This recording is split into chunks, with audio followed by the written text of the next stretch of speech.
Turn sportiv të skuadrës së Dritës, tashmë skuadrës kampione të Superligës së Kosovës. Drejtor, suksese edhe një herë. Faleminderit shumë. Urime edhe suksese edhe për këtë titull kampion. Faleminderit shumë. Respekt, faleminderit edhe për juve, për mbështetjen si media, si gazetar, për gjithçka që keni pasqyruar për futbollin e Kosovës. Unë sapo realizova një intervistë me presidentin Valen Mërsedit dhe në fakt kur e pyeta se kujt ja dedikon këtë titull, tha që Valen Zymberit. Për shkak që Valen Zymberi sipas tij është ndoshta më meritori për këtë arritje të Dritës. E ndjeni edhe ju veten ashtu si është zona? Jo, absolutisht. Faleminderit për vlerësimin, po merita i shkon futbollistit. Trenerit, stafit, presidentave, tifozëve mbi të gjitha, edhe krejt atyre të cilët kanë kontribuar në çfarëdo formë. Po çfarë pak të emocionum, krejtësisht e natyrshme, është nga gëzimi apo Sigurisht, jo në lot gëzimi, sigurisht. E kemi pritur shumë gjatë, kemi vujt shumë, kemi pas shumë sakrifica.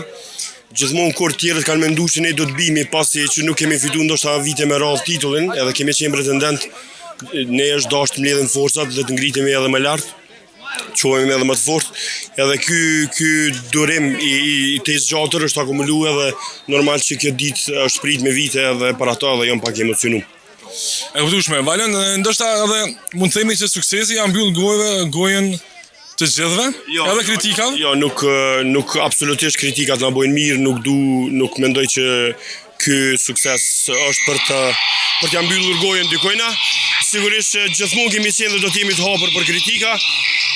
Ndoshta kritikat cilat na u kanë bo mirë, kështu që në këtë drejtim unë nuk kam kurrë kundër askujna.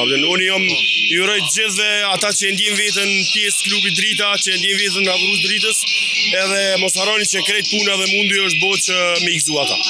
Nuk ka kohë për pushim, me njëherë garat evropiane, cilat janë synimet, Valen?